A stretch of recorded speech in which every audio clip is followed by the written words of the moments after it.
नमस्कार साथियों, कैसे आप सब। हम लोग प्रकाश प्रवर्तन खत्म कर चुके हैं। अब हम देखेंगे महत्वपूर्ण बिंदु, जिसमें हम लोग देखेंगे चिन्ह परिपाटी। क्या देखेंगे? चिन्ह परिपाटी। इसके पहले हमने वक्रता त्रिज्या फोकस दूरी में संबंध, दर्पण सूत्र ईवीएफ में संबंध तथा रेखीय आवर्धन m बराबर I upon O equal minus v upon इन सब का सत्यापन किया। अगर नहीं देखे हैं वीडियो, डिस्क्रिप्शन बॉक्स में लिंक है, वहां से जाके आप देख सकते हैं और अपनी तैयारी कर सकते हैं बोर्ड एग्जाम 2027 की। और क्लास 10th में आप हैं तो आपके लिए वीडियो बहुत ही महत्वपूर्ण है और ये वीडियो अपने दोस्तों तक शेयर करिए ताकि आपका दोस्त भी देख सके। चलिए हम लोग सिंपल देखते हैं चिन्ह परिपाटी। जैसे आपने क्लास 9 पढ़े होंगे कोऑर्डिनेट ज्योमेट्री, निर्देशांक ज्यामिति, तो उसमें हम लोग देखते थे first coordinate, second coordinate, third coordinate, fourth coordinate. इसमें एक भुज होती है, एक कोट होती है, भुज कोट एक्स अक्ष और वाई अक्ष। एक्स अक्ष को हम लोग भुज बोलते हैं, वाई अक्ष को कोट बोलते हैं। ठीक है, तो हम देखते हैं जब इसमें देखिए अगर ये हमारा है, अगर हम इसके एक्स अक्ष पे दाएं तरफ जाते हैं तो हमारा धनात्मक हो जाएगा, वही एक्स अक्ष पे बाएं तरफ आएंगे तो ऋणात्मक हो जाएगा। और एक्स अक्ष के ऊपर जाएंगे वाई अक्ष पे, एक्स अक्ष से ऊपर जाएंगे वाई अक्ष पे हमारा धनात्मक होगा। वही एक्स अक्ष से नीचे आएंगे तो हमारा निगेटिव हो जाएगा। यानी जब भी हम ऊपर जाएंगे तो पॉजिटिव, दाएं जाएंगे तो पॉजिटिव, बाएं आएंगे निगेटिव, नीचे आएंगे निगेटिव। यानी दाएं तरफ धनात्मक और ऊपर धनात्मक, बाएं तरफ ऋणात्मक और नीचे ऋणात्मक, इतना ही है। अब इसमें अगर बात की जाए, इस वाले में अगर हम सिंपल सी बात करें तो ये हमारा क्या है, एक्स और ए वाई, यहाँ दोनों पॉजिटिव होंगे। ए एक्स अक्ष है, ए वाई अक्ष है, और यहाँ x क्या है, बाएं तरफ है तो x निगेटिव हो गया और y क्या हो गया, positive. x negative, y positive हो गया। और यहाँ दोनों पॉजिटिव थे और यहाँ x भी बाएं तरफ है निगेटिव, y है नीचे, दोनों क्या हो गए निगेटिव। इसमें x क्या है, दाएं तरफ है तो x पॉजिटिव हो गया और y नीचे है तो निगेटिव होगा। इस प्रकार मिलता है। तो अब हम कोई भी दूरी नापते हैं तो दर्पण ध्रुव से नापते हैं। याद रखना, पहला पॉइंट, कोई भी दूरी नापेंगे तो दर्पण ध्रुव से मापते हैं। किससे मापते हैं? दर्पण ध्रुव। तो यानी कोई दर्पण होगा तो उसके दर्पण ध्रुव पी से मापते हैं। या इसमें बोला जाए दर्पण ध्रुव से पी, दर्पण ध्रुव पी से मापी गई ऊपर दिशा में लंबवत दूरी धनात्मक होगी, दर्पण ध्रुव से नीचे मापी गई दूरी ऋणात्मक होगी, दर्पण ध्रुव से दाएं तरफ मापी गई दूरियां धनात्मक होंगी, दर्पण ध्रुव से बाएं तरफ मापी गई दूरियां ऋणात्मक होंगी। इतना समझ में आ गया। अब यही चिन्ह परिपाटी हम लोग पढ़ते हैं। तो हमारा जो आज का सिलेबस है वह है चिन्ह परिपाटी। तो आप जुड़े रहिए वीडियो क्लास तक, यहाँ आप देखेंगे चिन्ह परिपाटी और उत्तल दर्पण अवतल दर्पण का प्रयोग भी इसी वीडियो में देखेंगे। राइट, उत्तल दर्पण अवतल दर्पण का प्रयोग भी इसी वीडियो में देखेंगे। इससे पहले भी हमने उत्तल दर्पण अवतल दर्पण प्रयोग का वीडियो बनाए, वहां से आप जाके देख सकते हैं। राइट, वहां से आप लोग जाके देख सकते हैं। तो इससे पहले आप लोग जाएंगे चैनल पे, जब भी आप चैनल पे जाएंगे तो वहां आपको देखने को मिलेगा, तो आप लोग वहां से जाके देख सकते हैं। तो आप यूट्यूब चैनल पे जाएंगे, सबसे पहले कहाँ जाएंगे, यूट्यूब चैनल, इस पे जाएंगे यूट्यूब। यूट्यूब पे जाते ही आप अपने ही चैनल पे आ जाएंगे। चलिए,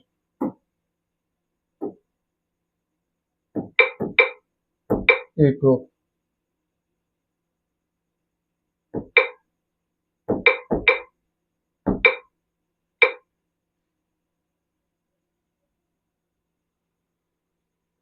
चलिए आप यूट्यूब सुनसान क्लास हो जाएंगे तो वहां आपको चैनल देखने के सभी चैनल मिल जाएंगे।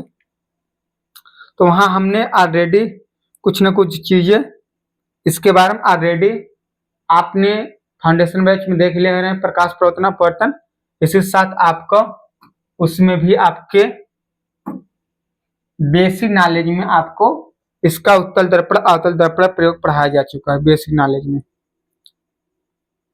चलिए देन आगे बढ़ते हैं, शेयर कर दीजिए अपने दोस्तों के पास जो क्लास 10th में तो तैयारी कर रहे हैं, तो उनके लिए बहुत ही जरूरी है।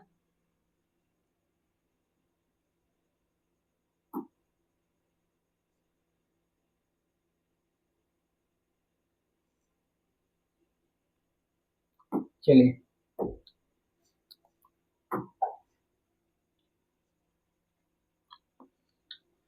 चलिए अब इसमें हम लोग जो हमारा टॉपिक चिन्ह प्रपाटे, अब किसी गोली दर्पण में वस्तु की प्रकृति बतलाने के लिए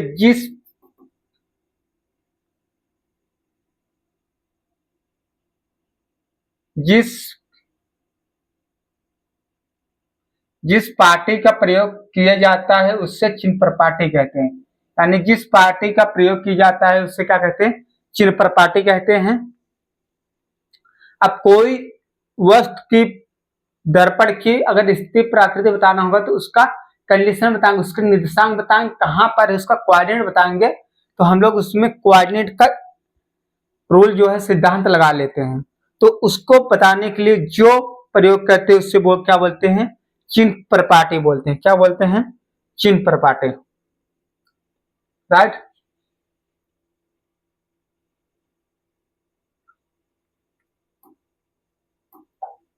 गोली दर्पण के ध्रुव मूल बिंदु के भात कार्य करता है। जो गोली दर्पण ध्रुव है वो मूल बिंदु का भात करता है। जैसे कोऑर्डिनेट ज्योमेट्री में एक मूल बिंदु होता है, उसी प्रकार गोली दर्पण जो ध्रुव होता है मूल बिंदु के भात कार्य करता है। ध्रुव से दाएं की ओर दूरी सदैव धनात्मक होती है। ध्रुव से दाएं की ओर दूरी धनात्मक होती है। ध्रुव से बाएं ओर की दूरी सदैव ऋणात्मक होती है। ध्रुव से ऊपर की दूरी सदैव धनात्मक होती है।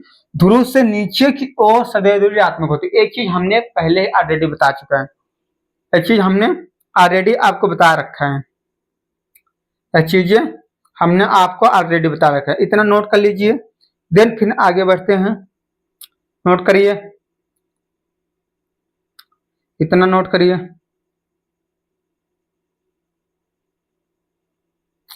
फिर आगे बढ़ते हैं, यानी जो हमारा दर्पण ध्रुव है मूल बिंदु के भात कार्य करता है।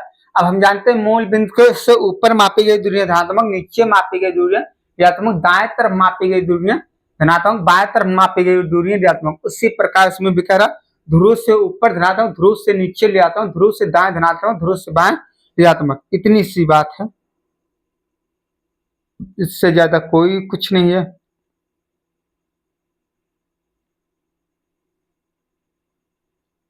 इतना समझ में आ गया।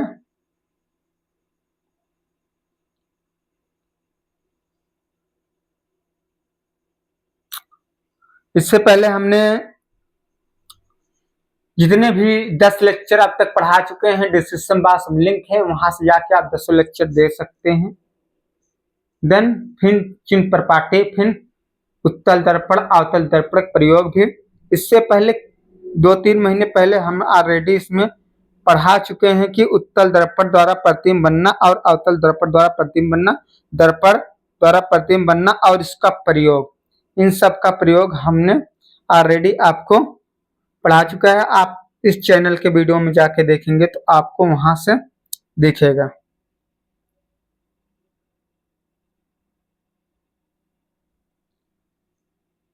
राइट। चलिए नोट हो गया, आगे बढ़ते हैं। जैसे हमारा कोई क्या है, दर्पण है, ये हमारा क्या है, एक दर्पण है। क्या है, दर्पण है। अब दर्पण का जो दर्पण ध्रुव होता है यही मूल बिंदु का भात कार्य करता है।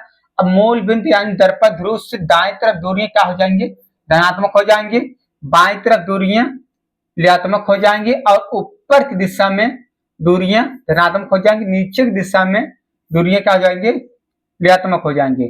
और आपतित किरण की दिशा हमारी बाएं से दाएं होती है। आपतित किरण की दिशा हमेशा बाएं से दाएं तरफ होती है।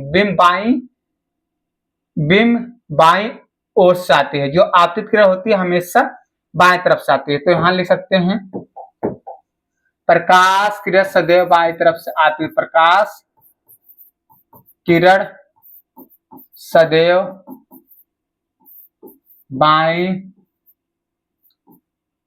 बाएं तरफ से आपतित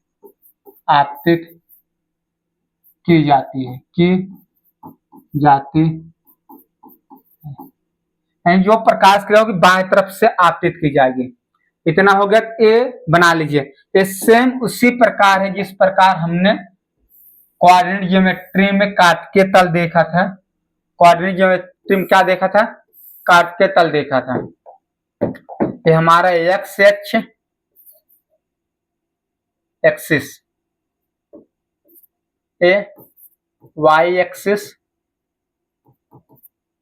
अब इस तरफ हमारी दूरी क्या हो जाएगी, दोनों धनात्मक हो जाती है। इस तरफ हमारे एक्स निगेटिव होता है, वाई एच पॉजिटिव होता है।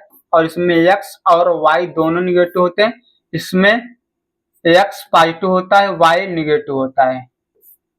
इस प्रकार हमारा ए और क्या है, ओरिजिन पॉइंट, मूल बिंदु। तो मूल बिंदु के बाद हमारे मूल बिंदु है, क्या है, मूल बिंदु। और मूल बिंदु के बाद हमारा दर्पण ध्रुव कार्य करता है। ये हमारा दर्पण ध्रुव, मूल बिंदु के बाद दर्पण ध्रुव भी है, राइट। तो इससे हम लोग इसको भुज भी बोलते हैं, भुज, और इससे कोट भी बोलते हैं। ये क्षैतिज रेखा बोलते हैं, इसे क्षैतिज रेखा, इसे बोलते हैं ऊर्ध्वाधर रेखा, ऊर्ध्वाधर रेखा, राइट। ऊर्ध्वाधर रेखा हमारा वाई अक्ष हो जाता है और क्षैतिज रेखा एक्स अक्ष हो जाता है।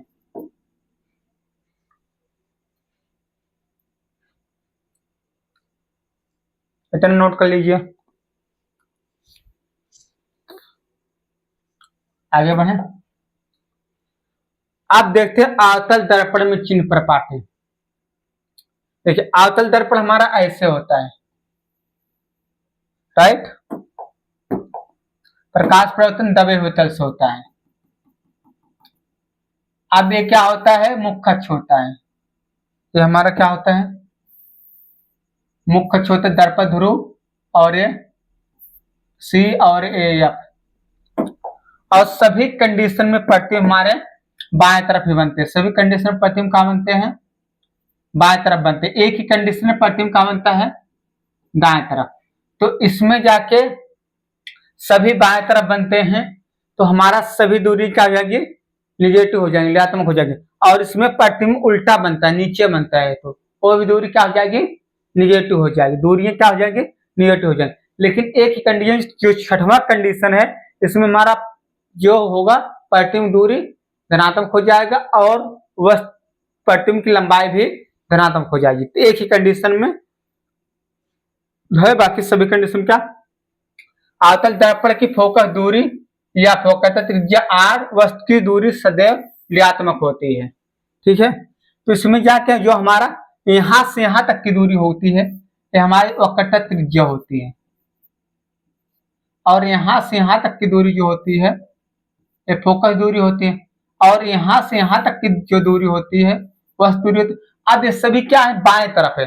सभी दूरी किस तरफ है, बाएं तरफ है। तो वही कह आवतल दर्पण की फोकस दूरी या स्मॉल एफ, फोकस दूरी स्मॉल एफ, फोकस त्रिज्या आर तथा वस्तु की दूरी सदैव ऋणात्मक होती है। यानी तीन दूरियां इसमें सदैव ऋणात्मक दिखेगी। वक्रता त्रिज्या, फोकस दूरी, वस्तु दूरी सदैव ऋणात्मक होगी, सदैव सदैव सदैव के लिए, हमेशा के लिए ऋणात्मक ही होगी, राइट। दूसरा, आवतल दर्पण की प्रतिबिंब की दूरी धनात्मक तथा ऋणात्मक दोनों होती है। आवतल दर्पण प्रतिबिंब की दूरी धनात्मक तथा ऋणात्मक दोनों होती है यदि वो आभासी बना है। यदि प्रतिबिंब क्या बना है, प्रतिबिंब आभासी बना है तो धनात्मक होगी। प्रतिबिंब आभासी है तो प्रतिबिंब आभासी है तो धनात्मक, आभासी है तो धनात्मक, आभासी है तो धनात्मक, आभासी है तो धनात्मक, और वास्तविक है तो वास्तविक है तो वास्तविक है तो ऋणात्मक। अवतल दर्पण की प्रतिबिंब की दूरी धनात्मक तथा ऋणात्मक होती है, यानी b का वैल्यू हमारा धनात्मक और ऋणात्मक होती है। जब आभासी होगा तो हमारा धनात्मक होगा, जब वास्तविक प्रतिबिंब बनेगा तो ऋणात्मक होगी। यानी जब दर्पण के सामने बनेगा तो ऋणात्मक, जब दर्पण के सामने बनेगा तो ऋणात्मक, दर्पण के पीछे बनेगा तो धनात्मक। सामने पर रहा तो ऋणात्मक, सामने यानी बाएं तरफ बनेगा ऋणात्मक हो जाएगा, और दाएं तरफ बनेगा तो धनात्मक हो जाएगा। अवतल दर्पण में वस्तु की ऊंचाई तथा प्रतिबिंब की ऊंचाई, अवतल दर्पण में वस्तु की ऊंचाई तथा प्रतिबिंब की ऊंचाई होती है। कुछ सेंटेंस मिस्टेक किया है, हम सेंटेंस सही कर दे रहे, कहना क्या चाह रहा है, चलिए इसी सही कहते हैं। अवतल दर्पण में वस्तु की ऊंचाई धनात्मक, वस्तु की ऊंचाई धनात्मक तथा प्रतिबिंब ऊंचाई धनात्मक ऋणात्मक दोनों होती है। तो ऐसा अवतल दर्पण में वस्तु की ऊंचाई धनात्मक होती है, वस्तु की ऊंचाई क्या होती है, धनात्मक। तो यहाँ हम लिख देते हैं इसका दो चीज, ये कहना क्या चाह रहा है।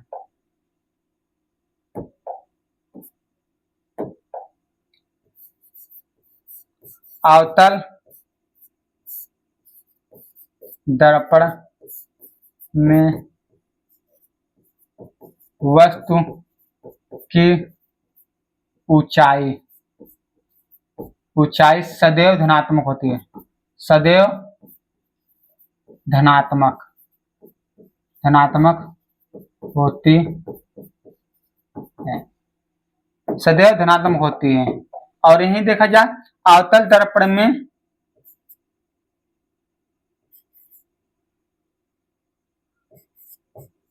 अवतल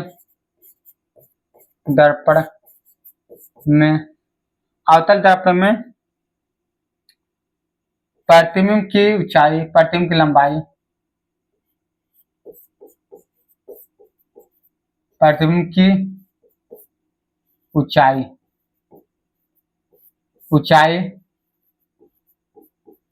धनात्मक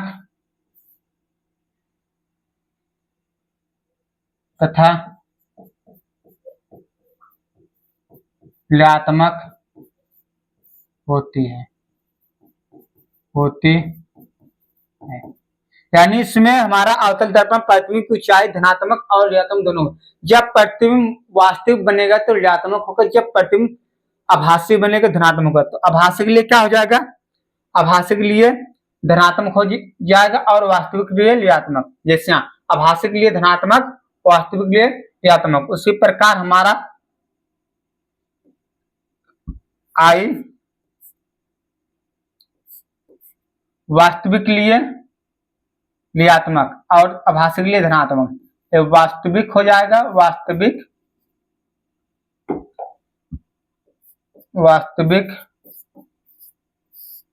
और ये आभासी। तो वास्तविक के लिए क्या होगा, वास्तविक के लिए ऋणात्मक और आभासी के लिए धनात्मक। इतना नोट कर लीजिए, फिर आगे बढ़ते हैं। देन आगे नोट करिए,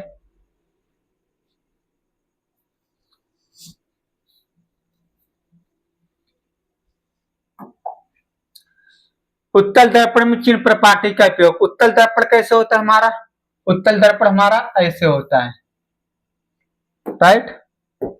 अब इस पे क्या होता है कि दबे हुए तल पे क्या होता है, कलई की होती है। अब जिस खोखले गोले कटा हुआ भाग उसके केंद्र को सी बोलेंगे और दर्पण का मध्यबिंदु को पी बोलेंगे, और इससे जो रेखाएं गुजरेंगी इसे बोलेंगे मुखच्छ बोलेंगे। क्या बोलेंगे, मुखच्छ बोलते हैं। क्या बोलते हैं, मुखच्छ। अब हमारा वस्तु हमेशा कहाँ होता है, बाएं तरफ होता है वस्तु क्या होता है, बाएं तरफ होता है। और अगर इसमें देखा जाए तो हमारा यहाँ एफ भी होगा, और यहाँ तक की दूरी क्या हो जाएगी, यहाँ से यहाँ तक की दूरी क्या हो जाती है, यहाँ से यहाँ तक की दूरी क्या कहलाती है, आर कहलाती है। और यहाँ से यहाँ तक की दूरी क्या कहलाती है, फोकस दूरी कहलाती है। यहाँ से यहाँ तक की दूरी क्या कहलाती है, यू कहलाती है। अब प्रतिबिंब किधर बनेगा, प्रतिबिंब हमेशा इस तरफ बनता है, प्रतिबिंब हमेशा दर्पण के पीछे बनता है। प्रतिबिंब कहाँ बनता है, दर्पण के पीछे। तो यहाँ हमारा ए बी भी इसी साइड बनेगा। तो इसमें हमारा सिर्फ वस्तु दूरी क्या है, ऋणात्मक है, बाकी फोकस दूरी धनात्मक, प्रतिबिंब की दूरी धनात्मक, वक्रता त्रिज्या दूरी धनात्मक, इसमें सभी दूरी धनात्मक है, इसमें सभी दूरी धनात्मक। तो उत्तल दर्पण में फोकस दूरी, वक्रता त्रिज्या तथा वस्तु की दूरी सदैव धनात्मक। यहाँ एक चीज गलत लिखा है, उत्तल दर्पण की फोकस दूरी, वक्रता त्रिज्या, फोकस दूरी, वक्रता त्रिज्या तथा प्रतिबिंब की दूरी सदैव धनात्मक होती है। प्रतिबिंब की दूरी सदैव धनात्मक होती है। तो यहाँ वस्तु गलत काट के प्रतिबिंब लिख लो, वस्तु गलत काट के प्रतिबिंब की दूरी, प्रतिबिंब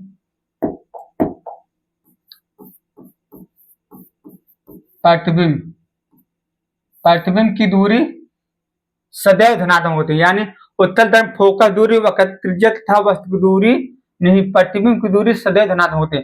यानी फोकस दूरी, वक्रता त्रिज्या और प्रतिबिंब दूरी सदैव धनात्मक होगी। इसमें हम लोगों ने क्या देखा था, अवतल दर्पण फोकस दूरी, वक्रता त्रिज्या तथा वस्तु की दूरी सदैव ऋणात्मक होती है ना। लेकिन इसमें हमारा क्या है कि उत्तल दर्पण में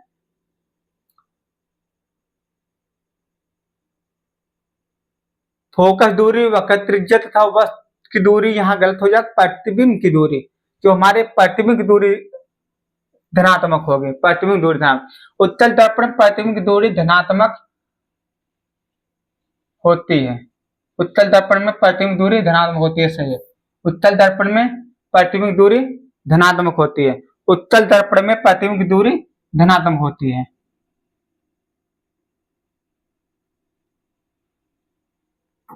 और उसमें धनात्मक और ऋणात्मक दोनों होती थी।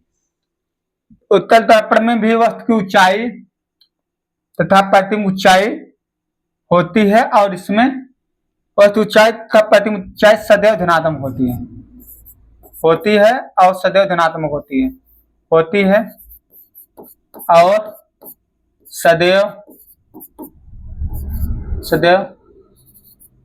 धनात्मक होती है, सदैव धनात्मक होती है।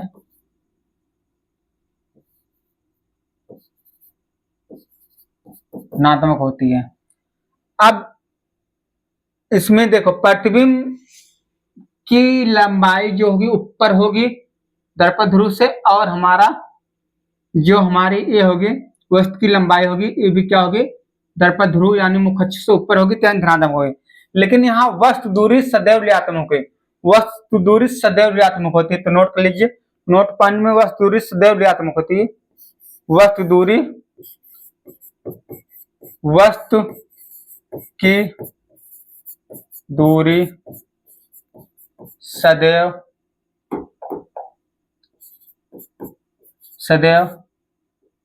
ऋणात्मक होती है,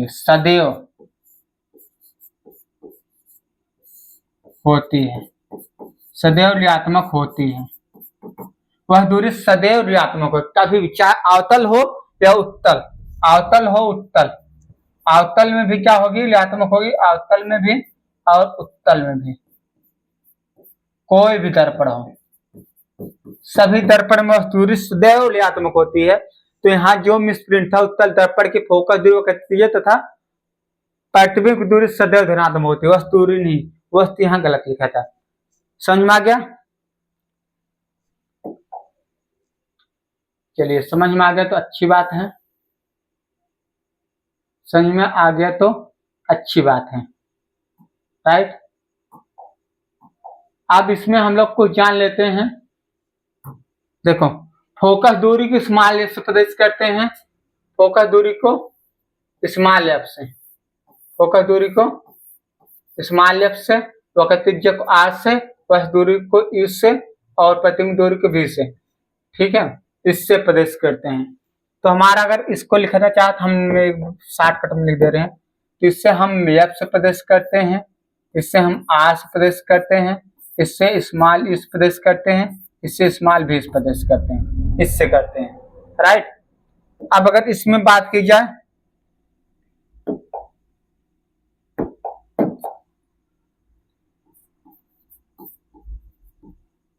चिन्ह परिपाटी, चिन्ह परिपाटी में हम लोग देखते हैं दो, क्या क्या, एक उत्तल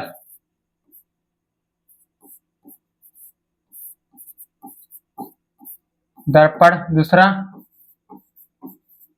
अवतल दर्पण। उत्तल दर्पण में क्या होता है कि इसमें हमारा फोकस दूरी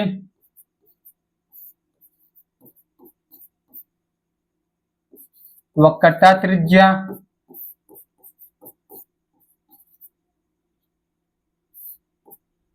वक्रता त्रिज्या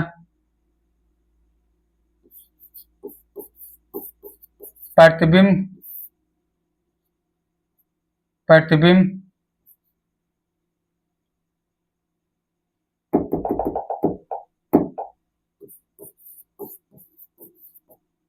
प्रतिबिंब की दूरी, ये सदैव क्या होते हैं, तीनों सदैव तीनों क्या होते हैं, धनात्मक होते हैं। तीनों क्या होते हैं,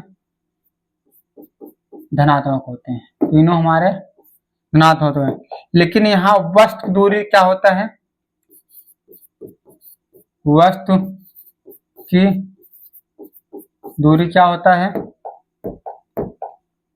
ऋणात्मक होता है। और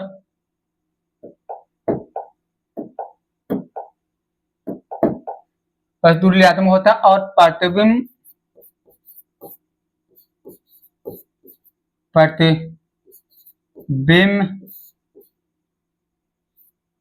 तथा वस्तु की लंबाई, वस्तु की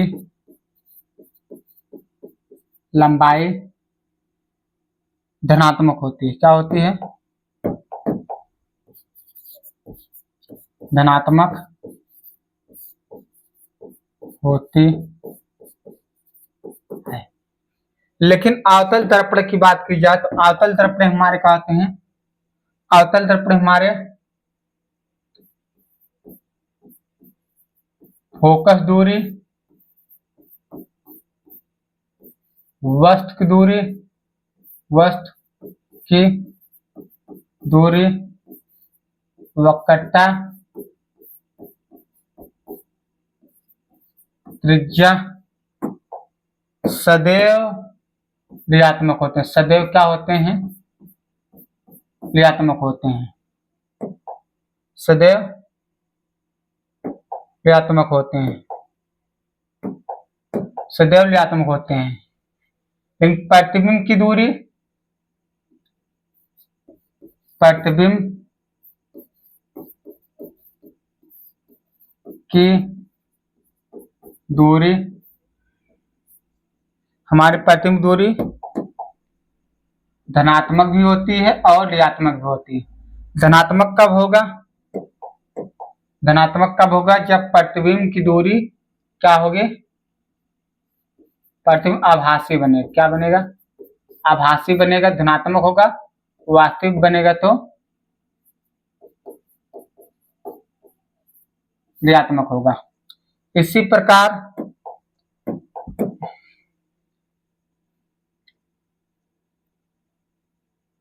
वस्तु की लंबाई तो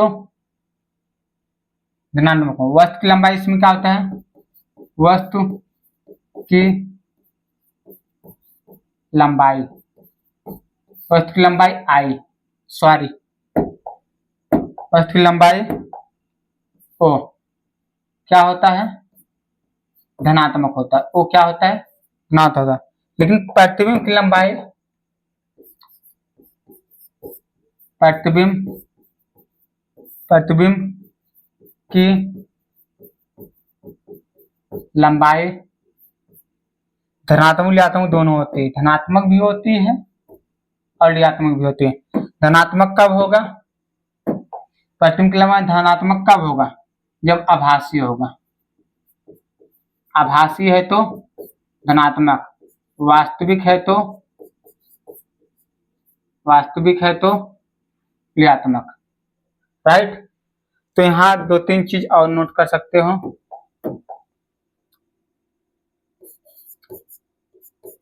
वस्तु की लंबाई, वस्तु की लंबाई ओ, प्रतिबिंब की लंबाई,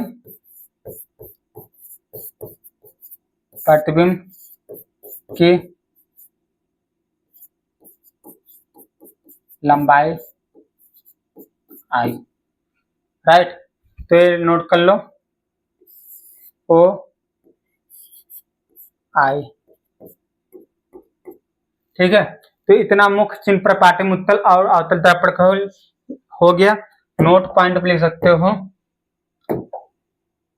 नोट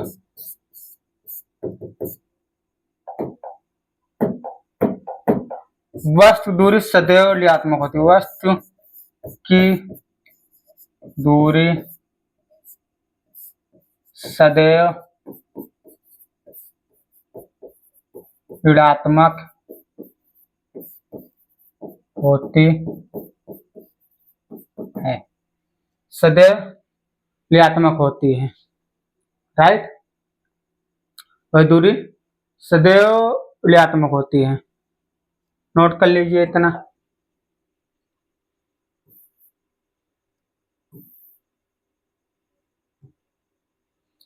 सदैव ऋणात्मक होती है।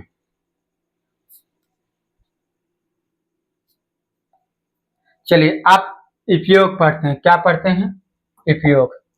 अवतल दर्पण उपयोग, तो हमने ऑलरेडी पहले ही बता चुका अवतल दर्पण का उपयोग कहाँ कहाँ होता है। अवतल दर्पण में वास्तविक, उल्टा, आभासी, सीधा, छोटा, बड़ा सभी प्रकार के प्रतिबिंब बनते हैं। तो छठवां कंडीशन है आभासी, सीधा बनता है, बड़ा बनता है। तो इस कंडीशन के लिए हम इसका उपयोग आँख, कान, नाक के डॉक्टरों के पास करते हैं। चलिए, अवतल दर्पण का उपयोग समांतर टार्च, सर्च लाइट तथा वाहनों को अग्रदीपों प्रकाश को शक्तिशाली समांतर किरणपुंज प्राप्त करने के लिए किया जाता है। शक्तिशाली समांतर किरणपुंज करने के लिए किया जाता है। पहले इधर देखिए, जो हमारा होता है यह क्या करता है, प्रकाश किरणों को, अवतल दर्पण क्या करता है, प्रकाश किरणों को सिकोड़ता है।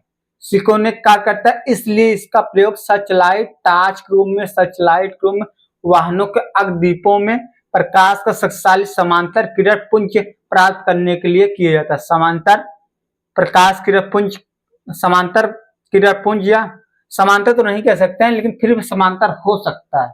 समांतर कह नहीं सकते लेकिन समांतर हो सकता है। तो टार्चों में क्या करता है, प्रकाश को सिकोड़ता है, इसलिए इसका प्रयोग हम लोग टार्चों में करते हैं। प्रकाश से सिकोड़ने, इसलिए इसे अभिसारी दर्पण कहते हैं। प्रकाश सिकोड़ने का करते हैं, इसलिए अभिसारी दर्पण। इन्हें प्राय चेहरे को बड़ा प्रतिबिंब देखने के लिए सेविंग दर्पणों के रूप में उपयोग करते हैं। यानी ये छठवां कंडीशन, जब इसके दर्पण ध्रुव फोकस के बीच वस्तु आती है जिसका प्रतिबिंब आभासी सीधा बड़ा होता है, इसलिए इसका प्रयोग सेविंग के स्थान करते हैं।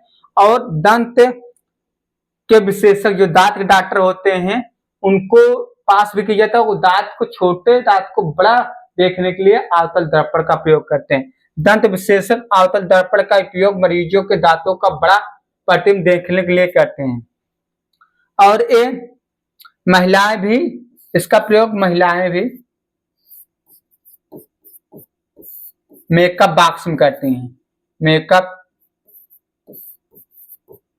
बॉक्स में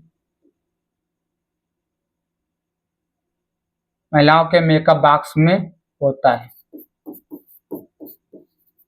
क्यों होता है? महिलाओं के मेकअप बॉक्स में इसलिए होता है कि उन्हें अपने चेहरे को, अपने लिप्स को बड़ा देखना होता है, तो वो जब पास मिलाती हैं अवतल दर्पण को तो उनका लिप्स बड़ा दिखता है। लिप्स का होता है बड़ा दिखता है, इसलिए महिलाएं भी अपने मेकअप बॉक्स में लिप्स लगाने के लिए, लिपस्टिक लगाने के लिए करती हैं।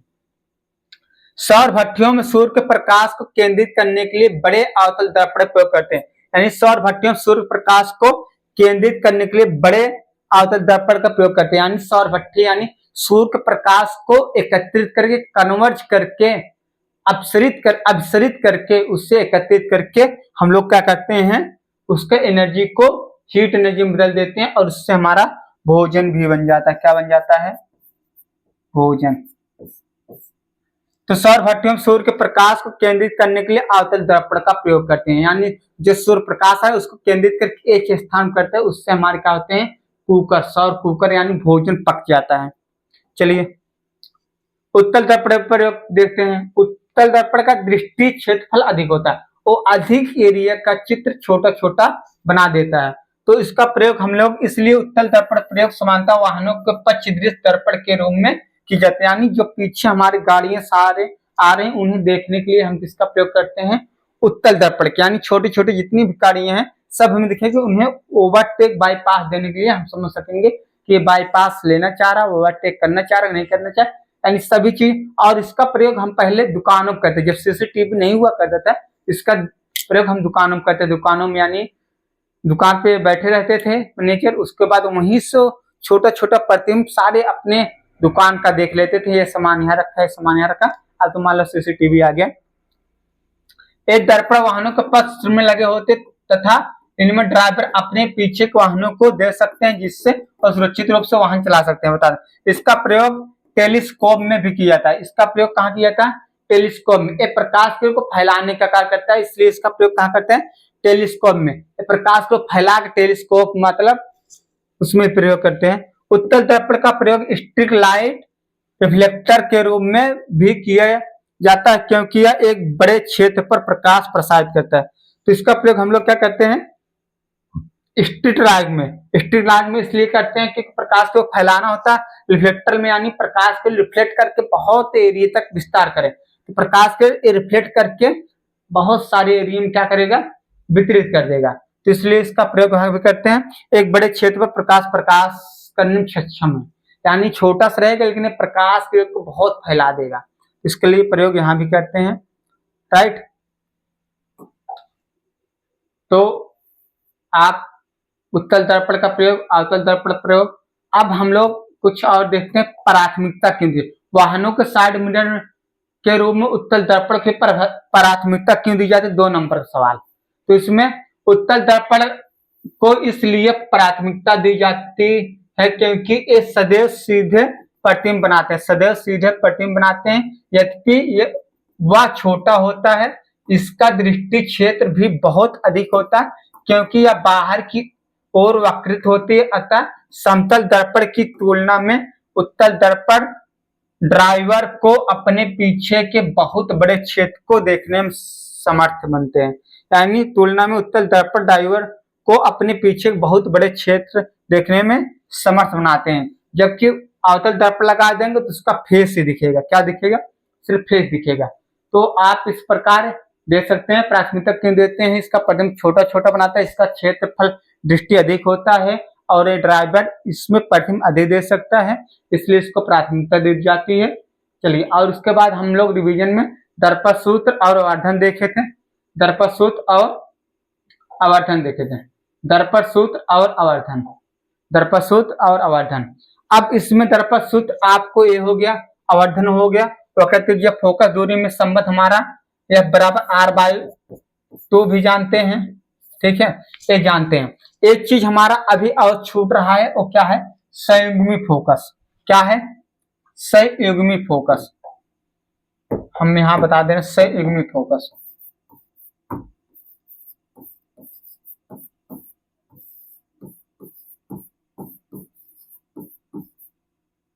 फोकस, संयुग्मी फोकस।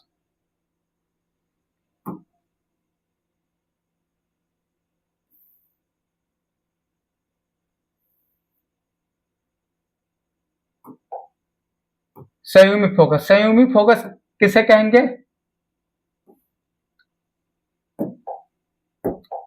देखो, ऐसा ऐसा कंडीशन जब एक वस्तु का प्रतिबिंब,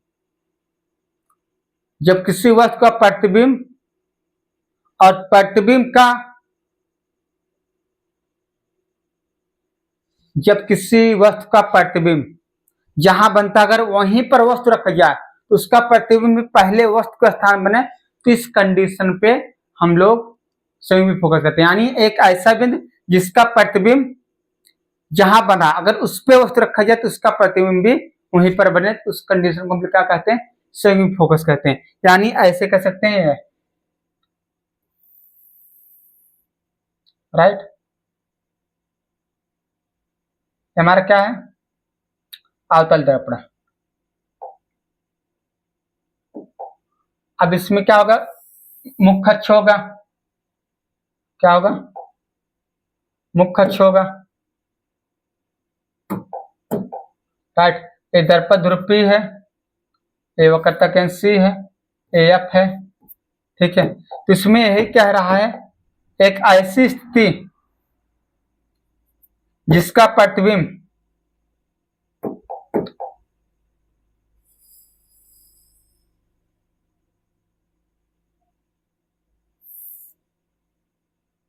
ऐसे आपतित हुई है, दूसरा प्रकाश के वक्रता केंद्र से गुजार देते हैं, दूसरा दर्पण ध्रुव से गुजार देते हैं,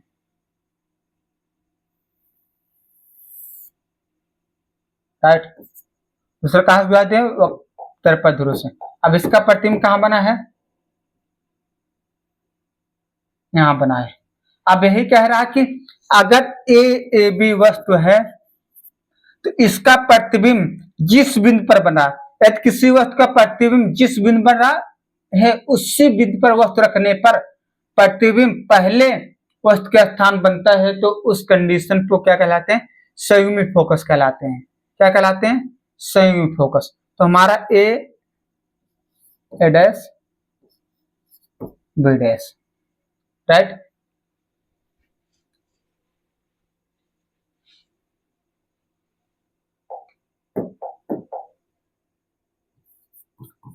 यदि वस्तु का प्रतिबिंब जिस बिंदु पर बनता है, जिस बिंदु पर बनता है उसी बिंदु पर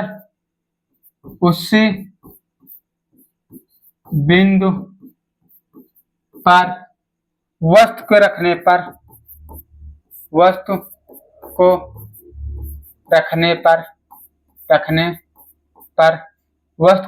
पर प्रतिबिंब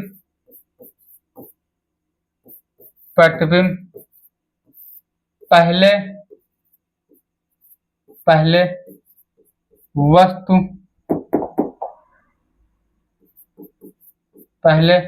वस्तु के स्थान पर बनने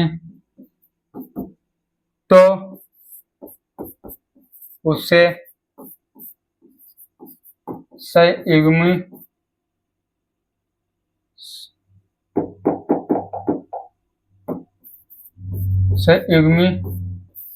फोकस कहते हैं।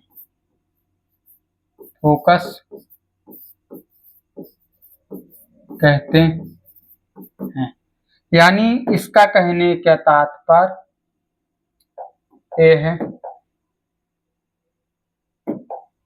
इसका कहने का तात्पर्य है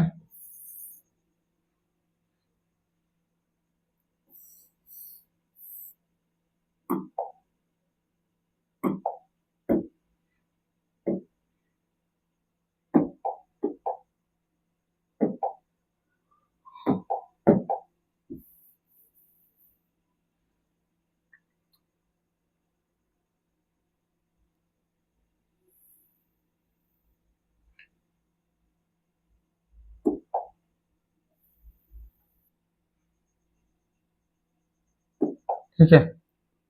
अब ये दर्पण है, ये क्या है, दर्पण है, तो ये भी क्या होगा, एक तरफ से पालिश रहा होगा। अब ये पहले यहाँ वस्तु कहाँ रखा, वस्तु यहाँ पर था और प्रतिबिंब कहाँ बना, यहाँ पर, प्रतिबिंब यहाँ पर बना। अब हम लोग क्या करेंगे,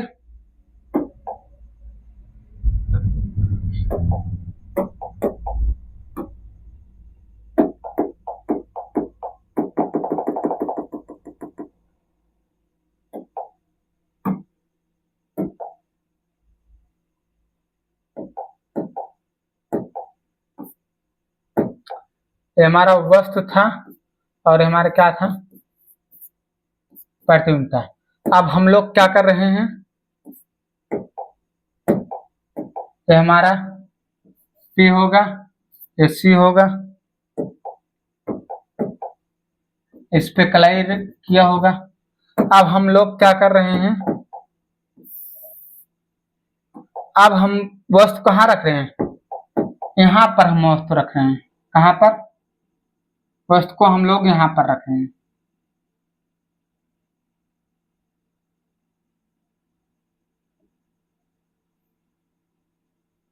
यहाँ पर रख रहे हैं, वस्तु को उल्टा यहाँ पर रख रहे हैं। तो इसका प्रतिबिंब कहाँ बनना चाहिए, इसका प्रतिबिंब पहले प्रकाश किरण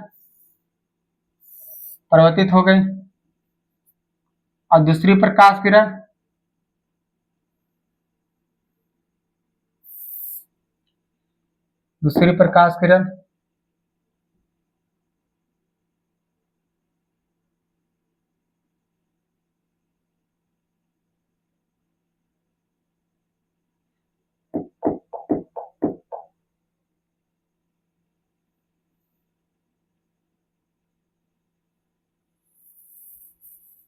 पहले प्रकाश किरण ऐसे चली जाएगी, मुख्य के समांतर है तो फोकस होके जाएगी, और दूसरी प्रकाश किरण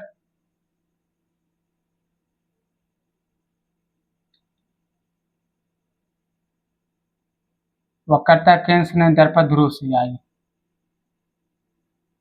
दर्पण ध्रुव से इतना आपतन कोण उतना परिवर्तन कोण।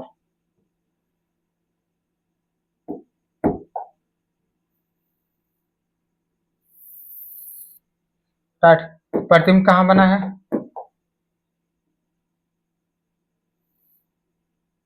यहाँ पर बना है, यानी जहां पहले वस्तु था वहीं पर अब क्या बन गया है, जहां पहले वस्तु था वहीं पर क्या बन गया है, प्रतिबिंब, और हमारा वस्तु है। तो एक बिंदु का प्रतिबिंब दूसरे बिंदु पर, दूसरे बिंदु का प्रतिबिंब पहले बिंदु पर बने तो उस कंडीशन को हम लोग क्या कहते हैं, संयुग्मी फोकस कहते हैं, नोट कर लीजिए।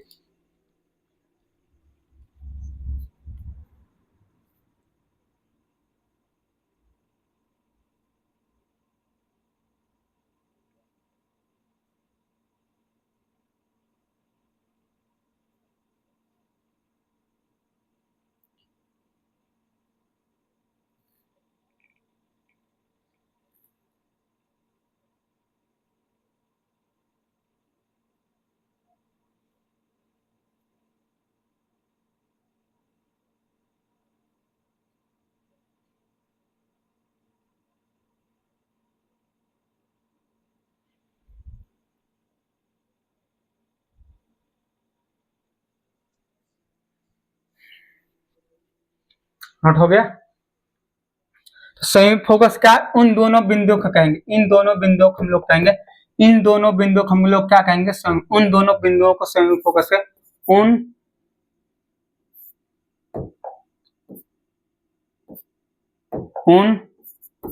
दोनों बिंदुओं को संयुग्मी फोकस कहेंगे, फोकस कहेंगे, जिसपे एक बिंदु पर रखी वस्तु का प्रतिबिंब रखी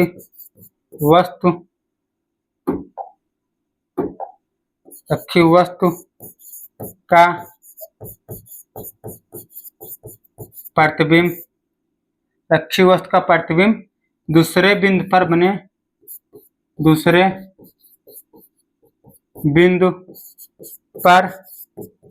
बने तथा दूसरे बिंदु पर रखे वस्तु का प्रतिबिंब दूसरे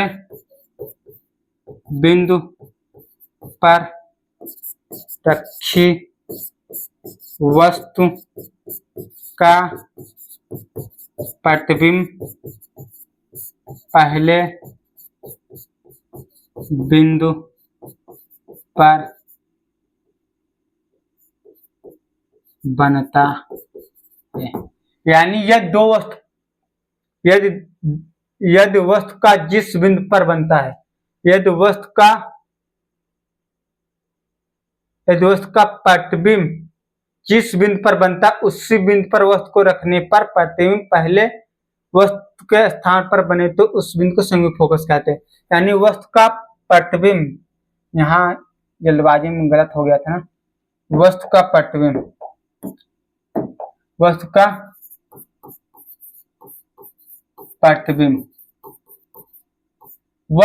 यदि वस्तु का प्रतिबिंब जिस बिंदु पर बनता है उसी बिंदु पर वस्तु को रखने पर प्रतिबिंब पहले वस्तु के स्थान पर बने तो उसे संयुक्त फोकस कहते हैं। तो यदि वस्तु का प्रतिबिंब जिस बिंदु पर बनता है उसी बिंदु पर वस्तु को रखने पर प्रतिबिंब पहले वस्तु या पहले बिंदु का स्थान बने तो उसे संयुक्त फोकस कहते हैं। या आप ऐसे समझ सकते हैं, उन दोनों बिंदुओं को संयुक्त फोकस कहेंगे जिसपे एक बिंदु पर रखी वस्तु का प्रतिबिंब दूसरे बिंदु पर तथा दूसरे बिंदु पर रखी वस्तु का प्रतिबिंब पहले बिंदु पर बनता है तो इस कंडीशन पे ये दोनों बिंदु क्या कहलाएंगे? संयुग्मी फोकस कहलाएंगे। नोट हो गया? चलिए, नोट हो गया? चलिए, तो आपका जो काम रहेगा इसे अभ्यास करना। क्या काम रहेगा आप सभी का? प्रकाश का परिवर्तन को अभ्यास करना। प्रकाश परिवर्तन को अभ्यास करना। अभ्यास करिए, जितना अभ्यास करेंगे उतना ही आएगा। आप सभी को बहुत बहुत धन्यवाद इस पूरे चैप्टर को देखने के लिए। तो आज के लिए इतना ही, मिलेंगे अगले वीडियो में। हम बात करेंगे अपवर्तन की। परिवर्तन पढ़ लिया, अब बात करेंगे अपवर्तन के लिए। जाने की इजाजत दीजिए। जय हिंद, जय भारत। अपनी तैयारी के लिए दे रहिए। और पीडीएफ टेलीग्राम चैनल पे इसका सेंड हो जाएगा, वहां से आप लोग इसका पीडीएफ देख सकते हैं।